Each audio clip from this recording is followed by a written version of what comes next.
শ্বশুর শাশুড়ি, আপনারা এতদিন আমাকে ঘর জামাই বানিয়ে রেখেছেন, আপনাদের মেয়েটা কোথায়? বাবা রূপান্তর, সময় হলে ঠিক আমাদের মেয়েকে এনে তোমার হাতে তুলে দেবো। না না, জন্মের পর থেকে আমাদের মেয়েটা অন্য বাবা মায়ের পরিচয়ে বড় হচ্ছে। চলো আজই আমাদের মেয়েকে এনে রূপান্তরের সাথে বিয়ে দিয়ে দেবো। তাই চলো প্রবাসী। চলো। চলুন। বাবা সৈকত, আমার একমাত্র মেয়ে বর্ণনাকে বিয়ে করে তুমি এবাড়ির ঘর জামাই হয়ে থাকবে। বাবু, আপনার লাগে কজন লোক আইসে দেখা করতে? বর্ণনা দেখ তো মা কে এসছে। ঠিক আছে। কে আপনারা? আমরা তোমার বাবা মা।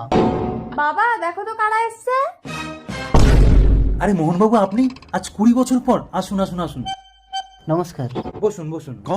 বস রূপান্তর, আমরা আমাদের মেয়েকে নিতে এসেছি।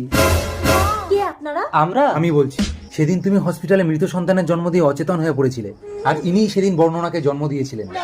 ডাক্তার এসে বললো জ্ঞান ফিরে তুমি যদি মৃত সন্তানকে দেখো তাহলে তোমাকে আর বাঁচানো যাবে না। তখন আমার কান্না শুনে এই দেবী নিজের সদ্যজাত সন্তানকে তোমার কোলে তুলে দিয়ে এতকাল বুকে পাশান চেপেছিল।